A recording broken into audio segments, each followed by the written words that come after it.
Hey guys, so the Dark Artemis banners dropped today in Global, and I watched as Reddit literally exploded into flames and Discord burned along with it. So today I'm going to be talking about banners, why I played Japan and not Global, and exactly kind of where things I think went wrong for Global, because honestly, I could have told you that this was going to happen months ago. Because the squeeze is really coming in on Global because of the accelerated Kaigen, and Gumi just straight up did not handle the introduction of Kaigen properly, let's just say so. But before we get into anything else, I just want to say this is not a video bashing Global. That is not what I intend to do. I intend to look at the version differences and how the versions handled the increase in banner prices, etc., along with how they dealt with the Kaigen shards and more. So, before we do anything, I just want to show you what kind of banners Japan has. In case people haven't seen some of my update videos, Japan has pretty awful banners. So here we have a 5-step with an increased rate of drop on step 5. Every step is 2,500. So there is no 500 step 1 on this, but there's a catch to that, and I'll get into that in just a moment. Here is one of the Nenso banners that have 2 of the new Nensos. And this is a 9-step, 2,500 at each step with select ticket on step 9. And here is the other new Nenso with Zen, and it has an old Nenso with Bashini, and this is the same 9-step as we saw before. These are basically equivalent to your premium banners. And that's all the stuff that we really have right now. We don't have too many banners running right now. We have our standard gear banner, of course, but the point I'm trying to make is our banners these days are pretty shit. Now, they have introduced this new system where they give us these tickets and we can choose a banner to get 80% off on. However, think of it this way. If they gave you 1 ticket and 5 banners to choose from, that means you get 1 500 gem banner discount. Basically, it's your step 1. As opposed to what they used to do, where they made just about every step 1 500, and then we could have 3 or 4 step 1s a week. As you can see, they have basically severely nerfed banners in Japan. They're really bad. They really are. They're god awful. Now, one of the advantages to this ticket system is the tickets work the whole way through, so if you get a couple of them, you can actually go a couple of steps deep into a banner using those discount tickets, ignoring other banners. However, overall, I think it's a general loss. I think it's more in the gacha spirit to try to take a stab at everything than just try to run down a single banner and get one particular item, but, you know, it is what it is. Now, I took a look at Dark Artemis' banner in Global, and it's bad, but it does have that 500 step 1, so you should be happy at least you get a chance to get her. Not to say that this was a good banner at all, it's an awful banner. But this is kind of what I expect. We've been receiving these 5-step unlimited summons for quite a while in Japan. It's unfortunate that it did end up coming to Global, because I know a lot of people in Global were very resistant to these kinds of banners coming along. And also there's the issue with the shard banner that I'll get into in a minute with the limited units. But the point I'm trying to make here is, yes, the banners are bad, so are Japan's. But if all things are equal, why do I play Japan over Global? And that's because Japan gives us more resources to deal with these banners. For one thing, Global does not give out as many daily gems as Japan, right? So, there are 2 packs in Japan. I'll go into the gems here, right? There is the 960 DMM point and the 600. The 600 here is your standard $6 pack. Actually, it's a little less than $6 when you convert for yen currency. And this one, the 960, is a little less than $10, obviously. Rule of thumb, although it's not ever going to be exact, you basically 100 yen equals $1. It's not a very good thing. 100 yen does not actually equal $1, but if you're going to quick math it, just pretend that it does, and it gives you a good idea in the ballpark of where you're going to land. So, what does this better pack supposedly do? It's basically the same pact as the original pact, it just gives out more gems, and the rates are pretty much the same. So basically, like, with the 600, you get X amount of gems. For the 960, you get X amount more of gems. The rates are pretty similar. Last I heard they were the same, but I never actually went and calculated them myself. It does have event skip tickets in it, too, instead of the normal skip tickets, which is helpful for doing things like statue farming, because you can skip in single player using that. But when you run both of them at the same time, you get things like what you see up here. I have 22,000 gems, and I don't really buy these gems over here. I actually did buy a pack of those pretty recently, but it was just a smaller one in order to get me over a hump in order to buy a certain piece of item. It's not like I went and bought like the $100 pack. You know, I forget exactly what I spent, but it was basically just a limited time thing, and I did it just because there was something in the store that I really did want. It's not something I do very often. It's been months since I've bought an actual like set of gems that wasn't in a pact, but it's not like it boosted me up more than like 1,000 or something gems overall. Most of these gems you see up here have come from the pact, and if you actually look at my videos, I've been steadily increasing in gems as I have basically been refusing to pull banners.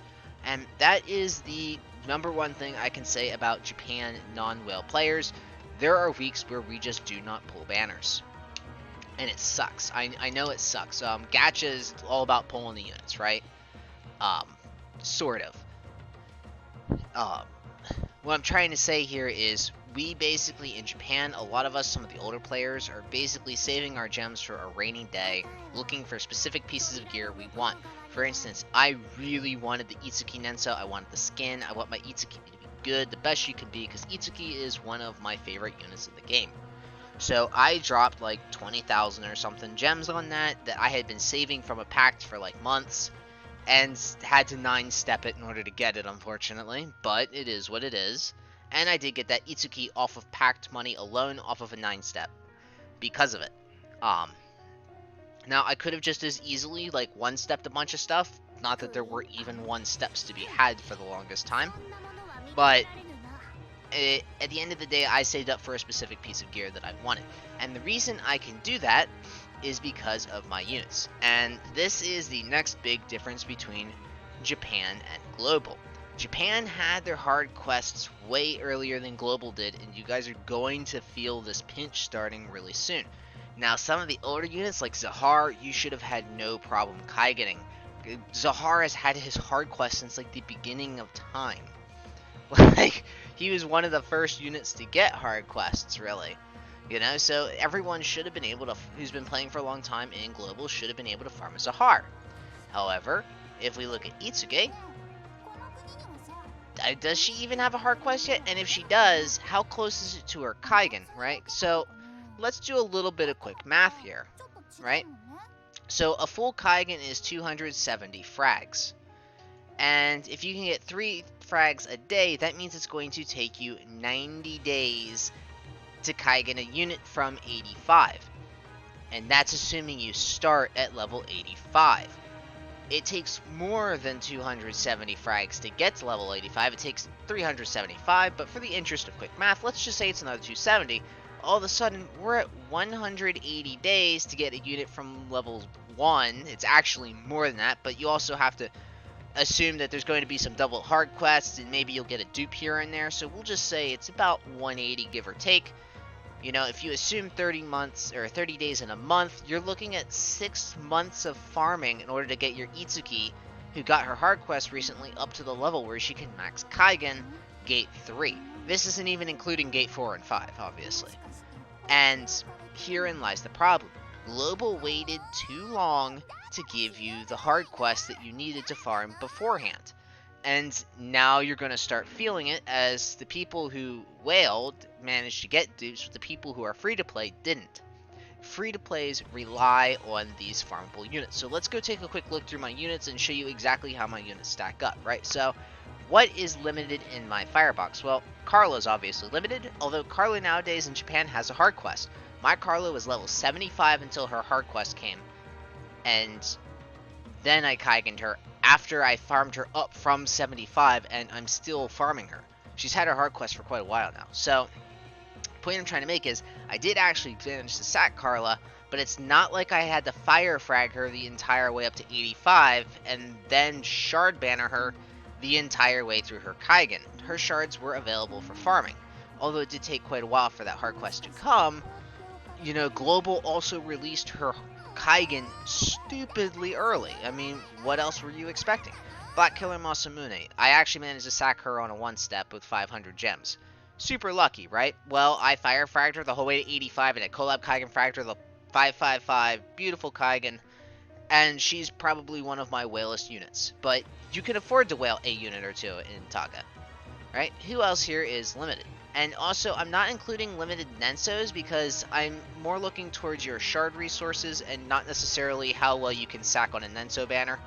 Nensos are more or less you have them or you don't, and you guys really don't have to deal with the kind of max limit break bullshit we have to deal with these days in Taga, so we're just going to ignore them for a moment, right? So, Ira's common pull, Emma's common pull, Loopy's common pull, so is Noah, Dorothea, Daisy.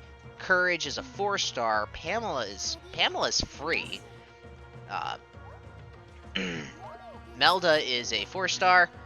Kagura is also free. Okay, Arthur. So here is another collab unit, and here's Aaron, another collab unit. One is level 85. I haven't even Kaigen him because I don't want to waste resources on him, and the only reason I took him to 85 is because I was pulling a banner where it was possible to get 150 shards of him or something like that, and I'm like, this was like, I think before they changed the way that you could use shards to upgrade a unit, like, because nowadays when you have a unit, let's just pull up Aaron here, you can choose what shards to use. I've did a video on that, but I think when I did that you couldn't do that yet, and that update came out shortly after that, so oh well, I guess. Chihaya is great support, also free. Dawn is a limited Nenso pool, but you get his frags for free. At least 150 of them for free from doing his event, so it's not like I really fragged him at all. I'm not exactly sure where Kaya lands. I can't remember if she's limited or normal pool or whatnot, but, you know, and units that I don't have raised. Vettel is normal pool, he's pretty good. You know, Kudito, I don't even think you guys have Kudito yet. His Kaigen is super good. I never raised him because it was going to take too long. But, like, Kudito's going to completely miss the global meta because he doesn't even exist yet, let alone have a hard quest he's getting in 6 months. And he's supposed to be getting his Kaigen in the next Wada Babble, so I don't know exactly how they're going to handle that, right? Fury, Catanova are both bad, never raised them, you know, Hazel's okay, I guess. But the point I'm trying to make is, if you look at my roster here, look at all these farmable units that I've managed to farm all this time. Let's go to water, right? Euros, she's semi-limited. She's normal pool in Japan, but she's limited in global. Merlinus is obviously a collab unit that I fragged. Who else do I have? Ultima is also technically limited, global-wise.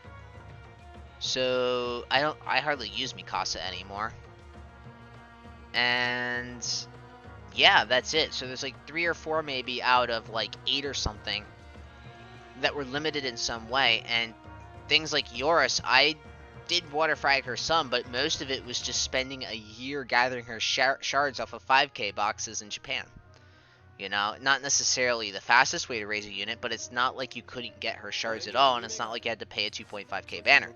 Thunder's even more extreme. Sharon's the only super, like, whale limited unit that I raised. Veer is super recent. I haven't even really used her in a hard map yet, and she isn't even, like, super well Kaigened yet. I still need to get her gate, too. So, really, on the, what you can see here is there's 2 limited units on this screen, and they aren't even necessarily part of my main Thunder Party. Most of my Thunder Party is completely farmable. Gerard is normal pool and farmable, Tiona, Zophie, Mayfon, Rusha. You know, Lotia is just straight up a free unit, although you have to do arena to get her. Wynn's a little bit more limited, Neferti, Wilhelm, although Wilhelm is pretty recent, and I just fragged him because I had a ton of frags on hand. We also have Lifa as a limited unit, but at the same time, we also have Ramses, and Bolt hardly even counts as a limited unit. I mean, you've gotten so many of his shards in global. Most people could max Kaigen him day one regardless. You know, Yomi's in a rough spot because technically speaking, her Nenso is required, but her Nenso isn't limited. So there is that. Hayate is a 4-star unit, although he does need his job plus. Tamamo is pretty good. Even, I don't even know how to pronounce her name. She's okay. She's not great, but she's okay. Right? Light, you know, it just goes on and on and on. You know, Nina's limited, Zing's limited, Cheryl's limited, but Suzuka isn't, Mega's not limited, Moa isn't, you know, Spica isn't, Chloe isn't. These are some of the best units in Light, you know? Like, Tilter's limited, but she is not the best unit in Light. In fact, she's pretty lackluster compared to the main Light squads. I raised her for waifu reasons. But the point I'm trying to make is, like, Aisha. Insane unit in Aisha. Insanely good unit. Can solo EX pluses. Completely free-to-play, farmable unit. You can technically farm her from scratch to max Kaigen, although I suggest sacking her if you can.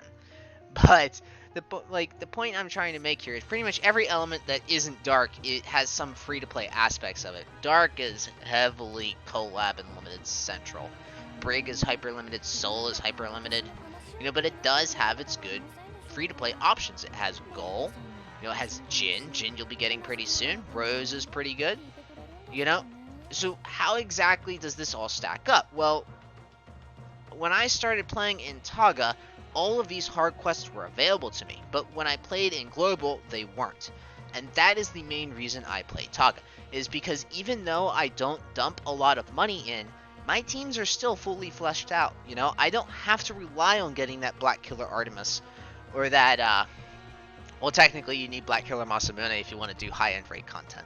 But she's, like, the only one that's, like, almost mandatory to have among the limited units.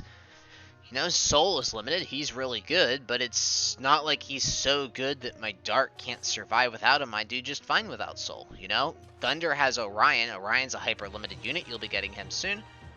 But I don't need him. My Thunder team is one of the best teams I have, and it's almost entirely free to play, and in fact, my whale options up until recently were actually worse than my free to play options, and of course I'm using free to play as any unit that's farmable. Any unit that is farmable you can farm from scratch technically and max them out. There's no reason you couldn't with enough time, but that's just it. Time is a major factor here. Global, since you held on to their hard quest for so long, you now need to spend a ludicrous amount of time to catch up to some of these Kaigens in order to completely flesh out your teams.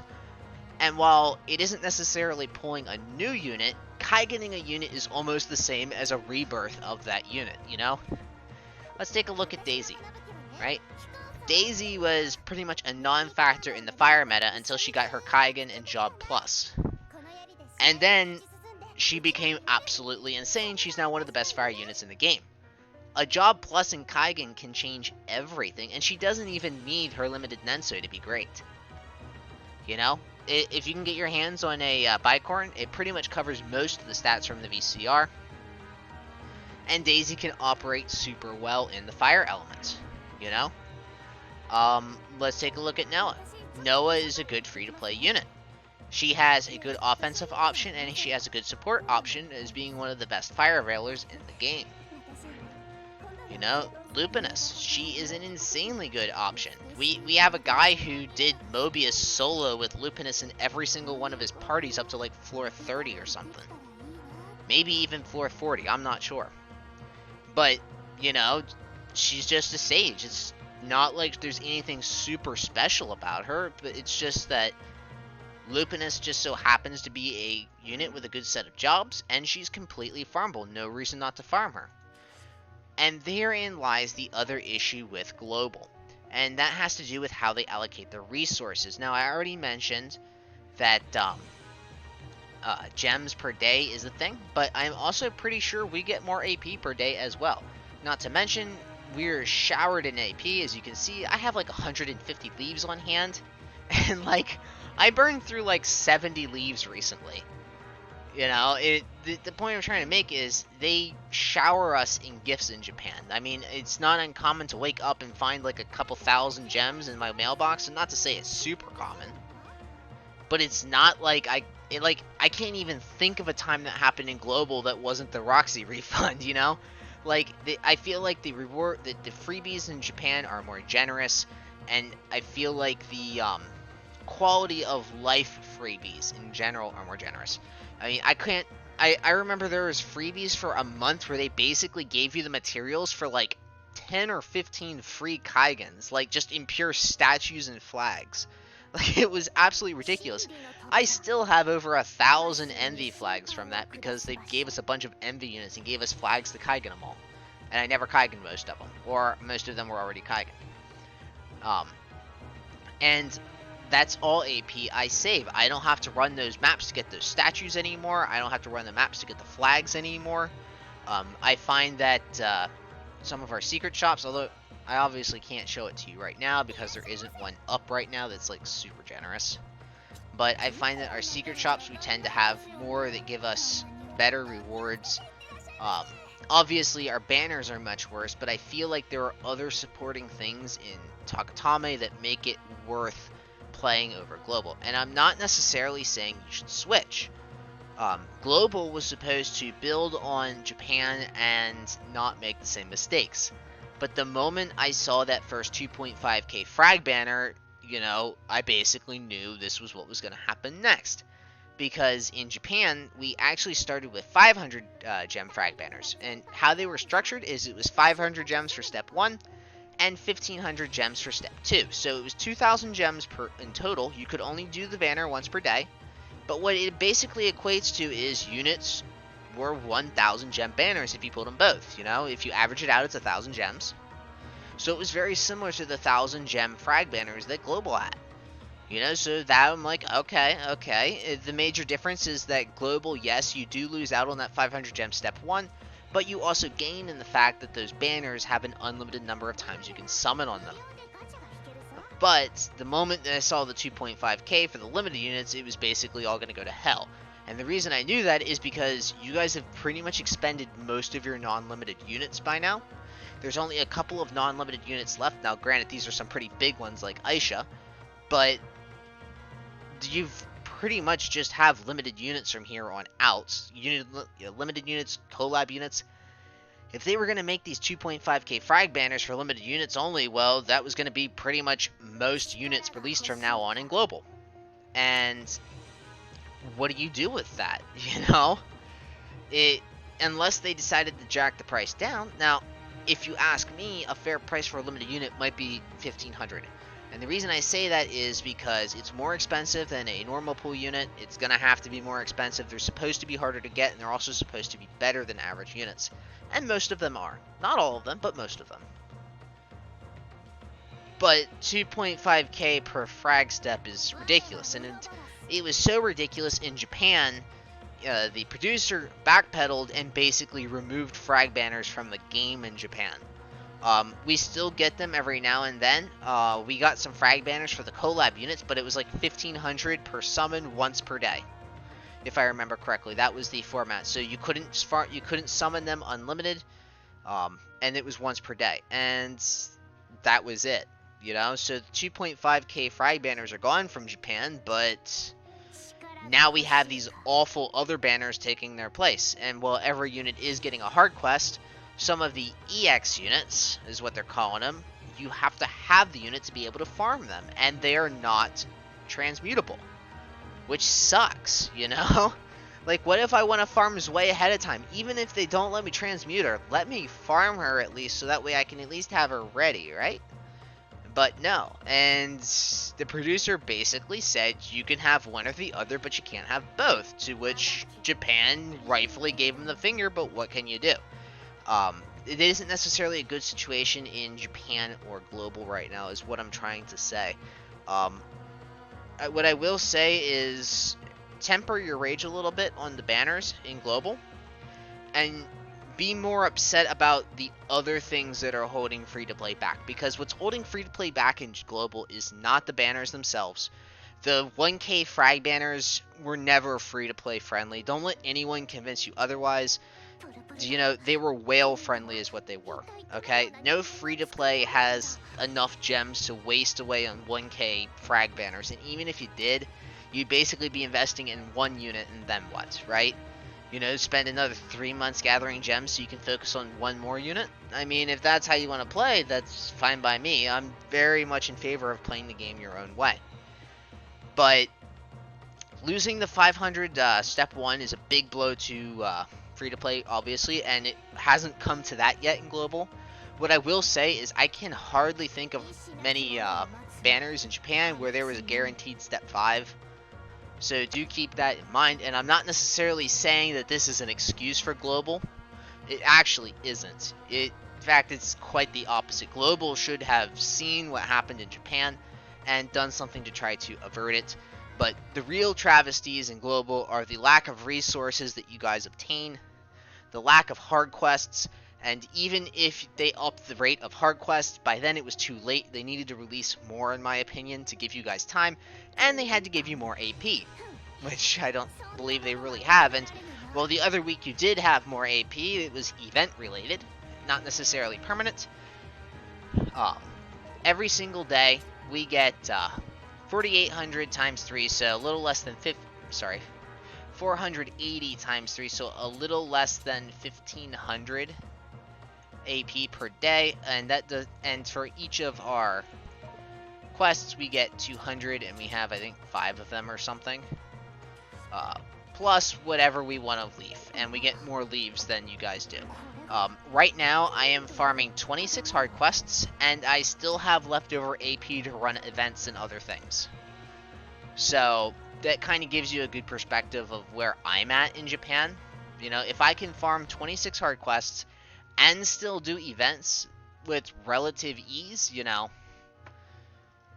I don't know if you guys can do that in Global, because, once again, I've said it before, I just don't have as much time to play Global these days.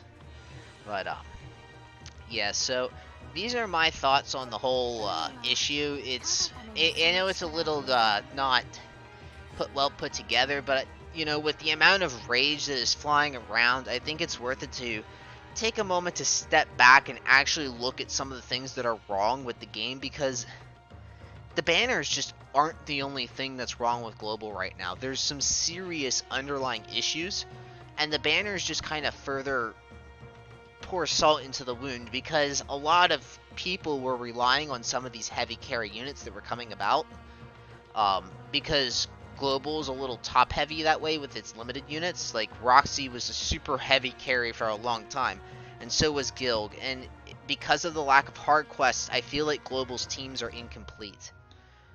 And some people do have completed teams, but some people have also played for like a year, and to the people who've played like a year, this isn't really as big of a problem for you as it says for like a new player, because like I said before, it takes about 6 months to farm a unit from 0 to Kaigen, and if you have limited AP, like I can farm 26 right now, but can a new player actually afford to farm 26 hard quests a day? And Global AP has been worse for so much longer, you know? Anyways, these are just some thoughts of mine. I'm just kind of putting them together here in this video. Sorry for rambling so long. I know this one's going to be stupidly long. I haven't even paying attention to how long it is. I just know that I was supposed to feed my cat like 20 minutes ago, and she's not looking happy at me over there. So anyways, I gotta go feed my cat before she decides to kill me, guys.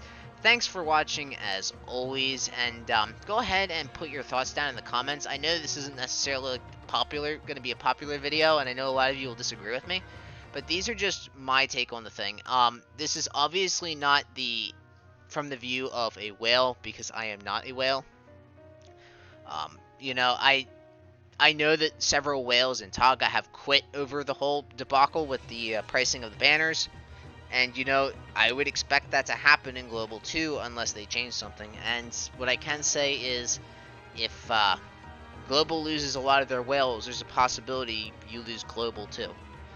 You know, just like in Japan, if we lose too many of our whales, then Japan goes away. So do keep that in mind. Keep farming your hard quests as always, and yeah, I hope to see you next time.